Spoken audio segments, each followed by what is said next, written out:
Smoke covered the battlefield like a dark blanket. The sky was red with fire. The ground was broken and burned. Crashed ships lay everywhere, leaking sparks. Bodies, human and alien, were scattered across the ruins.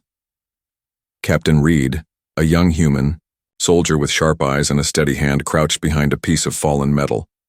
Blood ran down his arm, but he didn't feel the pain. He was the last man from his squad, and someone was coming. Footsteps echoed. Slow, heavy, armored. An enemy. Reed checked his rifle. One power cell left. He peeked through the smoke and saw a tall figure walking toward him.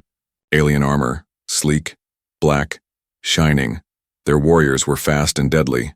One shot would end him, but he wasn't going to die without a fight. He raised his rifle, finger on the trigger, breath held, the figure stopped, and then something strange happened. The alien dropped their weapon, slowly, carefully. The helmet came off. Reed's eyes widened. It was a girl, young, with soft features, dark violet skin, and glowing silver eyes. Her hair was long and tied back in warrior braids. She looked strong, but her face wasn't cold. It was full of emotion. And then she spoke.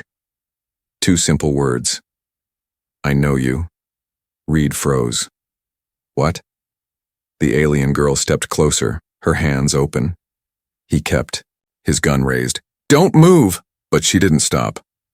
"I know you," she said again. Her voice was soft, shaking slightly. "Do you remember me?"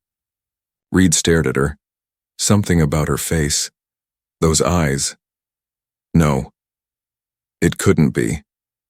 Years ago, before the war, Reed had been stationed on a desert colony. One night, he had found a crashed escape pod, burning in the sand. Inside was a scared alien child. She was wounded and crying. He didn't turn her in. He gave her food, wrapped her arm, and gave her something small, a charm made of copper wire and a shiny stone. He had made it during training. He told her, "You're safe now." And then, alien forces arrived. They took the girl and left. Reed never saw her again. Until now. "You," Reed said, lowering the gun a little. The alien girl reached into her armor and pulled something out. A small charm made of copper and stone. Old worn, but still there. Reed's heart skipped a beat. "You kept it," he whispered. She nodded. "You saved me when I was nothing." He lowered his rifle fully. For a moment, the war around them didn't exist. It was just a human and an alien, standing in the middle of fire and ruins, remembering. But the silence broke. A drone buzzed above. Red light scanned them both. "Beep, beep. Target locked. Get down," Reed shouted. The drone fired. He pushed the alien girl aside, and the blast hit the metal wall behind them. Sparks flew. She rolled and came up fast, grabbing a small blade from her boot. Reed blasted the drone with his rifle. It crashed in flames. But now the others would come. "They saw us," she said. Reed nodded. "Yeah, and they're not going to like this." She stood, her back straight. "If we stay here, they'll kill both of us." Reed looked at her. A moment ago, they were enemies. Now they were something else. "Then we run," he said. They moved together, side by side, through smoke and wreckage, avoiding drones, hiding in shadows. Reed still didn't understand how this happened, how the enemy had turned out to be a ghost from his past. But he knew one thing. She was telling the truth. She did know him, and maybe that meant he didn't have to fight alone anymore. The two of them moved through the battlefield, silent and fast. Captain Reed led the way, watching for drones. The alien girl followed close, her blade still in hand. Smoke curled around them, and broken ships still burned in the distance. No words were spoken, not yet. But both had questions. Too many questions. They found shelter in the ruins of a crashed dropship. The metal walls were half melted, but the inside was dry. A perfect hiding spot for now. Reed sat against the wall, his rifle resting on his knees. The alien girl stood at the entrance watching the burning horizon. Finally, Reed spoke. "You said you knew me. I remember you too." She turned. "I hoped you would," she said. "What's your name?" he asked. "My human name was just Kayla," she said quietly. "My real name is Kalarathan Vey, daughter of House Vey." Reed blinked. "House Vey? That's a royal line, isn't it?" She nodded. "I wasn't always a warrior." She sat across from him and unwrapped the charm again. "This," she said, holding it gently, "is all I had left after the crash. You gave it to me." "I thought you'd lost it," he said. "I almost did. They took everything from me, but I hid this. For years." Reed looked at her closely now. She had changed so much. The scared child from that desert was now a soldier, dressed in armor, trained for war. But her eyes, they were the same. "I remember that day," Reed said. "Your escape pod came down during a dust storm.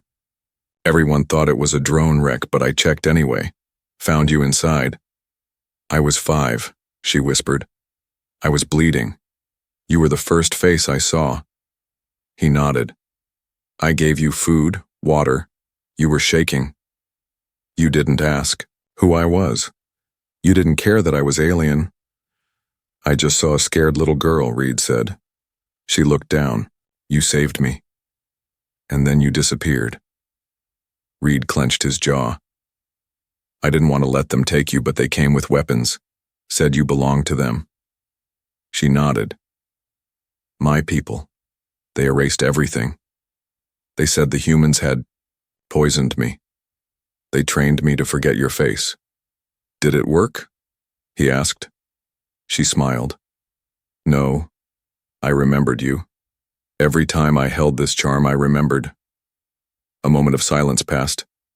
Then Kaylara looked up, her voice serious. "I need to tell you something important." Reed leaned in. She said, "They told me we were coming to finish the war. A final strike against the humans, but I saw something in the war maps. Your name. And your unit. I knew you might be here." "So you came looking for me?" She nodded. "I had to know if you were still alive. If you were real." Reed took a deep breath. "And what now?" "They'll call me a traitor. And you, well, you're already on their kill list. So we run." Kaylara shook her head. "No, Reed, we don't just run. We do what they fear most." He raised an eyebrow. "What's that?" "We tell the truth." Outside, the wind howled through metal wreckage. In the distance, searchlights moved across the sky. "They'll find us eventually," Reed said. Kaylara's eyes narrowed. "Then, we leave a trail they can't ignore." He looked at her closely. "You've changed," he said. Her voice softened. "So have you." Reed took out his ration kit and handed her a small food bar. She looked at it, surprised. "Still feeding me after all these years?" she asked, smiling. Reed grinned. "Old habits."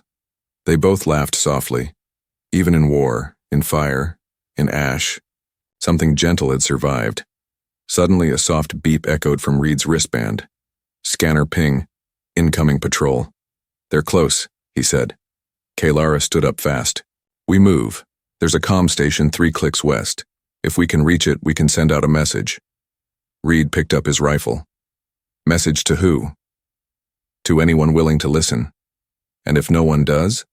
Kaylara's eyes burned like stars. "Then we keep moving. Together." They moved through the dark canyon like shadows. Captain Reed walked ahead, weapon lowered but ready. Kaylara followed close, scanning the cliffs with sharp, trained eyes. Every few steps, the ground shook from distant explosions. The war was still going, but not for them. For now, they had only each other. And a mission. Reed glanced back. "You sure about this comm station?" Kaylara nodded. "It's old, buried under the rocks. My people don't use it anymore. But if it works, we can speak to both sides at once." "Speak to both sides?" Reed raised an eyebrow. You think they'll listen to a human and an alien warrior standing side by side? No, she said quietly. But they might listen to a memory. They reached the ridge by nightfall. Below, a small metal dome sat half covered in rock and dirt. The comm station, long forgotten. Kaylara walked ahead, touched the old access panel. It sparked, then opened. The door groaned as it slid aside. Inside, dust filled the air. Old lights flickered. A single console blinked faintly in standby mode. It's still alive, Reed said. Kaylara moved quickly, pressing commands in her language. We only have one chance. One wideband message before they trace it. Reed stepped beside her. Then we tell them what they need to hear. But before they could begin, the console beeped. Not a good beep. Alert. Incoming beacon ping. ID. Human force. Echo 6 Reed's face darkened. That's my old unit. Kaylara frowned. They're close. Reed checked the signal. 10 minutes out. Scanning zone. Kaylara looked at him. Do we hide? Reed shook his head. They won't listen if we run. She stepped forward. Then let them come. Exactly 10 minutes later, the first boots hit the gravel outside. Lights flashed in through the cracked walls. Voices barked orders. Then, silence. The door opened. 3 human soldiers stepped in, weapons aimed. Captain. Reed? One of them asked. Is that really you? Reed raised both hands. Stand down, I'm alive. Their guns didn't lower, then they saw her. Kaylara, alien armed, helmet off, and standing beside him. What the hell is this? One soldier said. You're working with them now? She's not the enemy, Reed said firmly. She's a Varnari frontline warrior. I know. And I knew her before this war started. The soldiers didn't move. Reed pointed to the console. We're trying to send a message, a warning.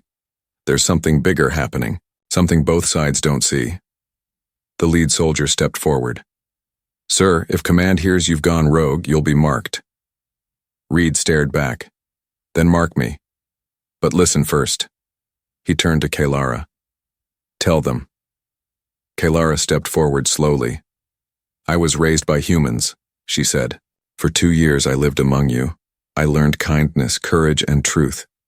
They told me you were monsters, that you burned our worlds. And maybe some of you did, but so did some of us. There is no clean side in war. The room stayed silent. She continued, voice firm. But I remember being saved not by my people but by a human. She looked at Reed. He gave me a name, a charm, a chance to live. One of the soldiers lowered his weapon slowly. His face softened. What are you asking us to do? He said. Reed answered. Give us 5 minutes. Let us send the message. Then, what? Then, we'll leave, or stand trial. But the truth needs to go out. The soldier looked around, then gave a single nod. 5 minutes. Reed and Kaylara returned to the console. He activated the mic.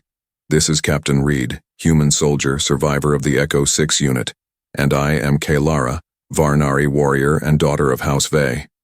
We stand together, not as enemies, but as proof that we don't have to keep killing each other.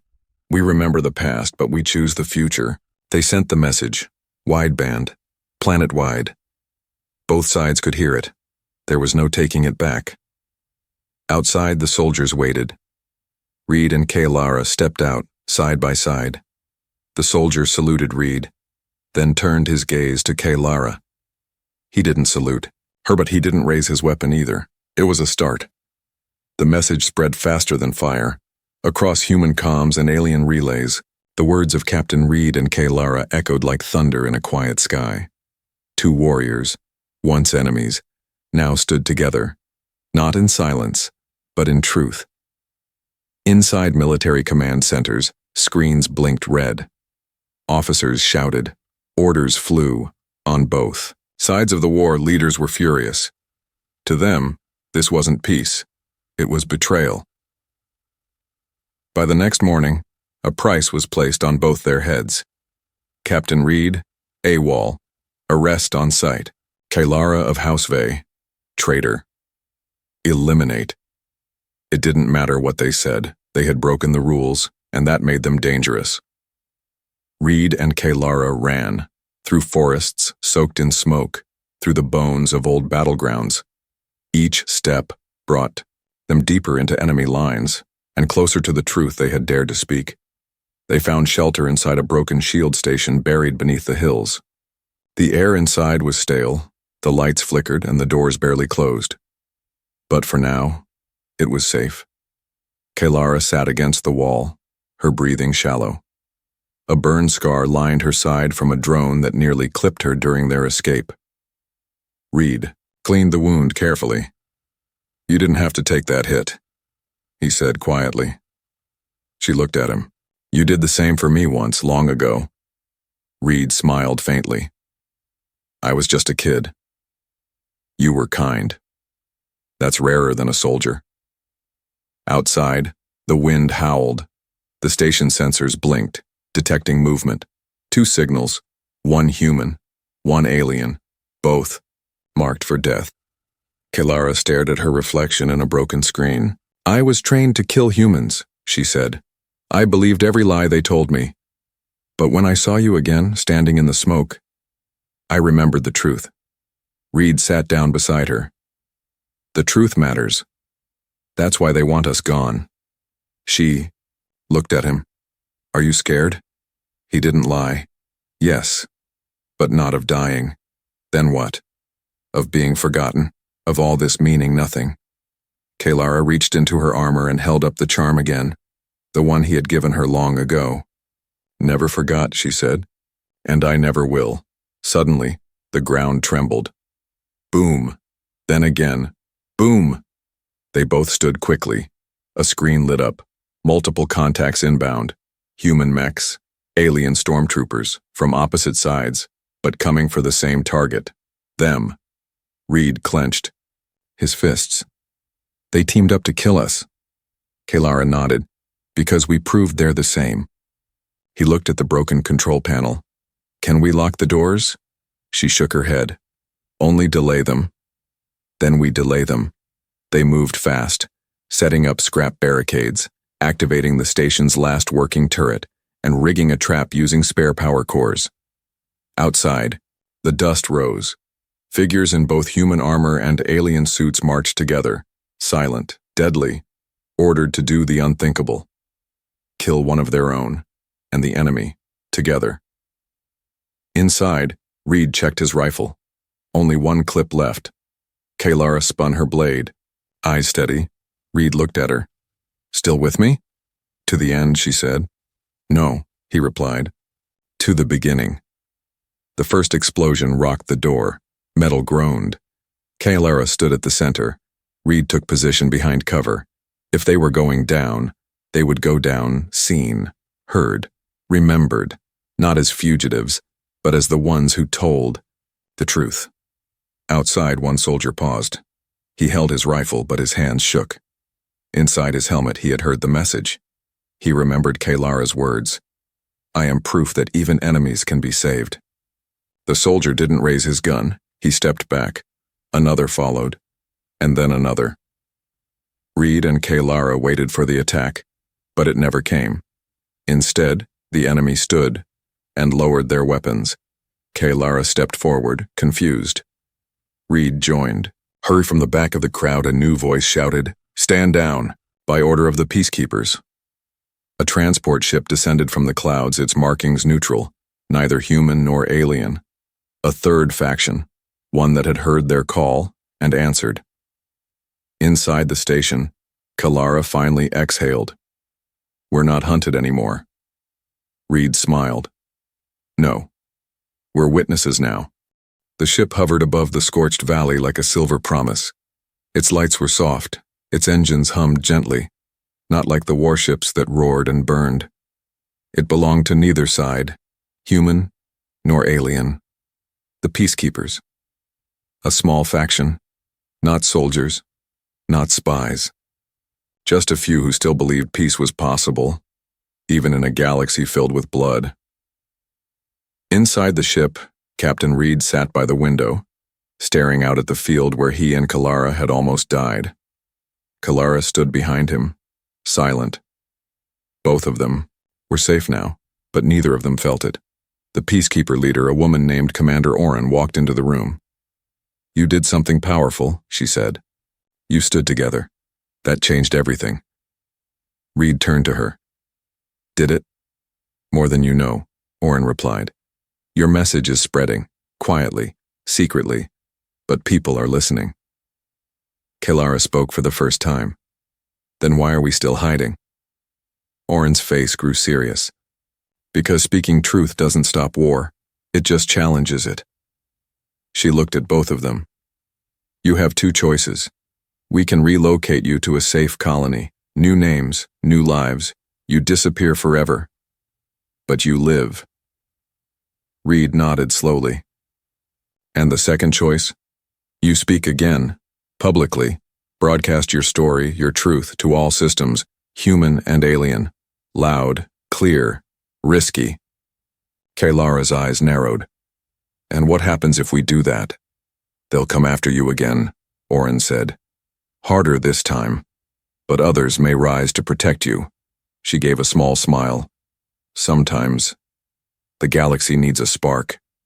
After Oren left, the room grew quiet. Kalara walked to the window and touched the glass. "Do you ever wish you were just a normal soldier?" she asked. Reed chuckled sadly. "Every day. No war, no messages, no weight on your shoulders?"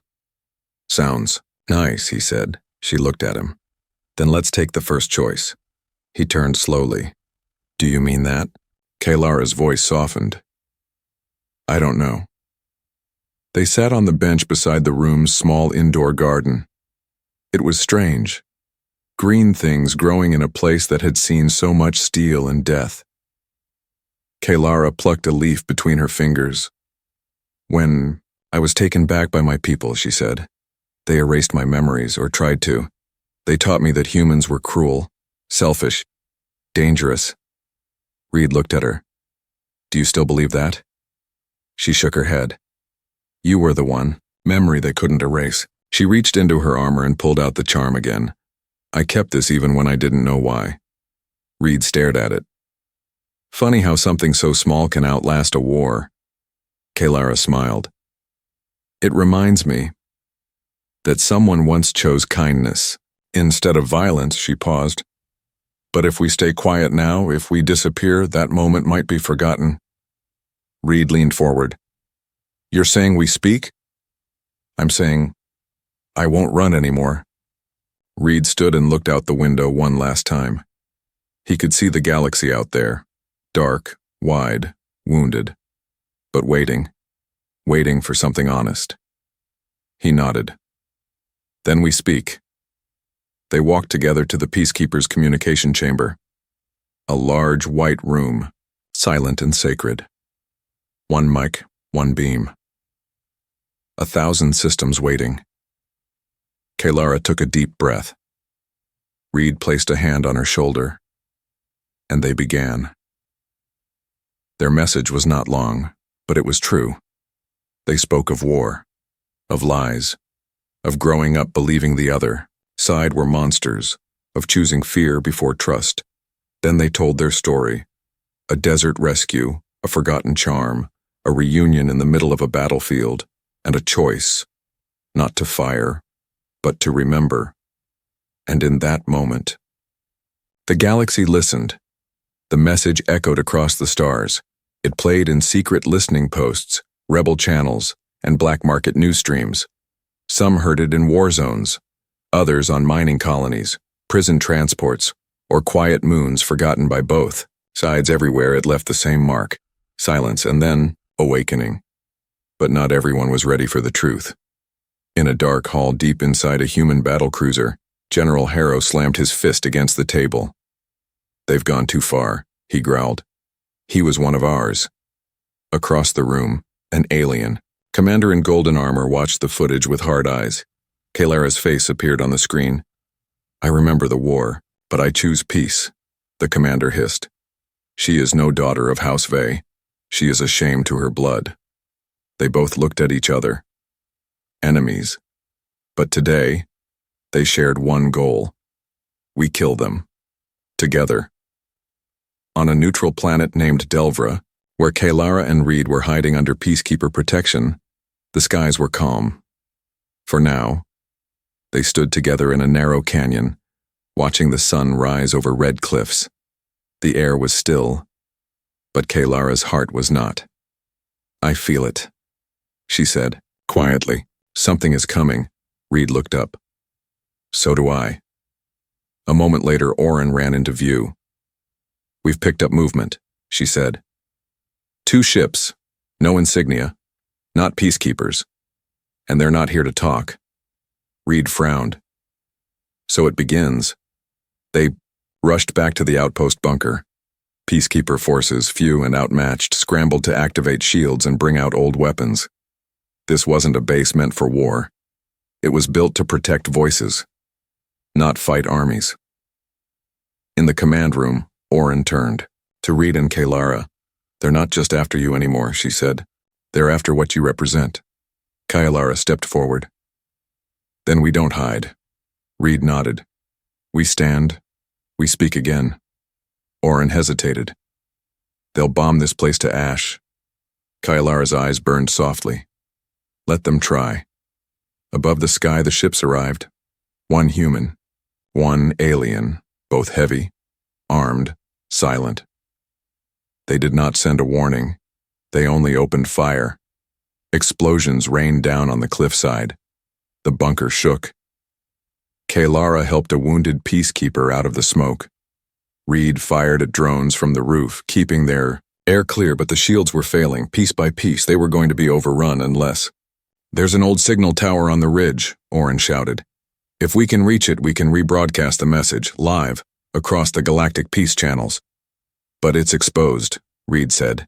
Kaylara stepped forward. "Then I'll go." Reed grabbed her arm. "We'll go." Under fire, through smoke and flame, they climbed the ridge together. Drones flew overhead. Cannons roared behind them. But step by step they moved forward, and finally reached the tower. The control panel sparked, but Kaylara's hands moved like lightning. She knew this tech.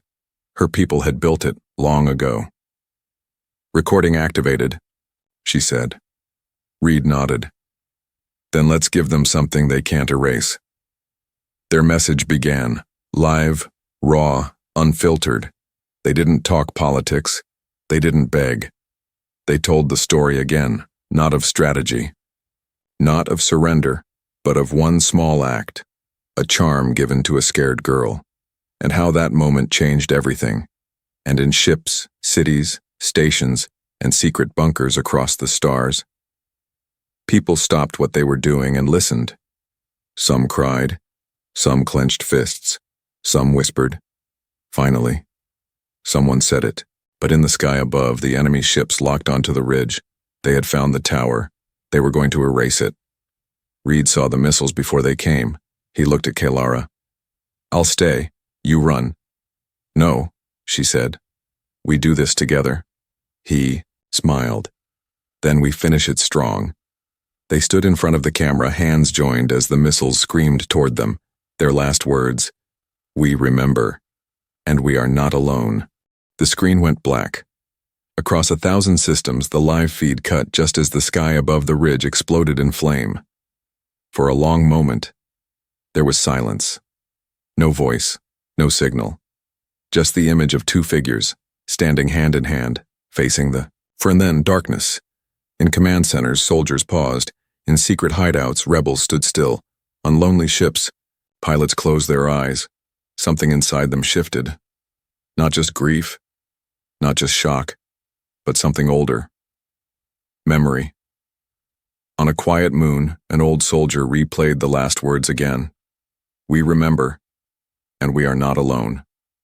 He placed a medal on the table and whispered, "I remember you too." But high above the burning ridge, a miracle unfolded. The fire faded, the smoke cleared, and through the ash, a shimmer of blue light glowed beneath falling debris, a protective shield, weak, flickering, but alive.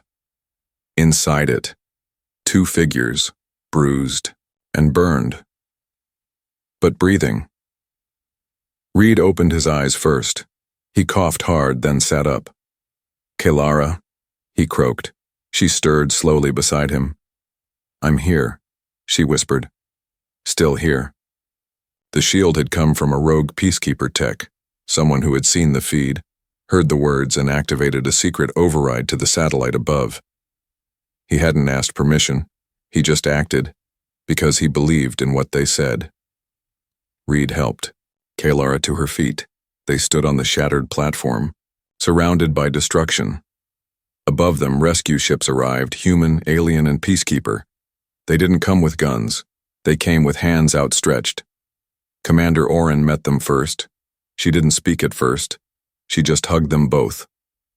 And when she stepped back, her voice was shaking.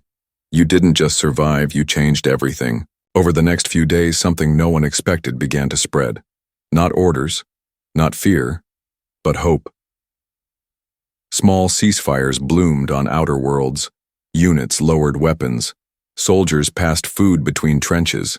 Civilians painted the charm symbol on walls and helmets, a sign of remembrance and quiet unity. The message wasn't about sides, it was about recognition, that even across species, even across war, kindness can live. And sometimes it only takes one human, one alien, one memory, to remind the galaxy who they really are. Later, in a wide garden dome aboard the peacekeeper vessel, Kelara stood under real sunlight for the first time in years. Reed walked beside her, his arm still in a sling. She looked at him with a soft smile.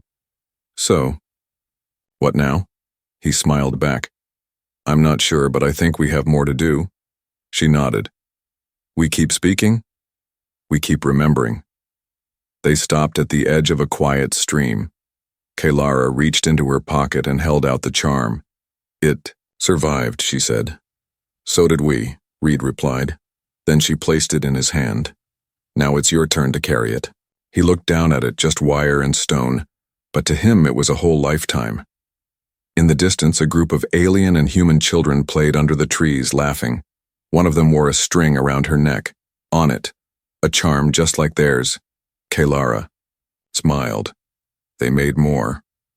Reed watched in silence, then said, "Maybe we're not just soldiers anymore." Kelara turned to him. "No. Now we're storytellers.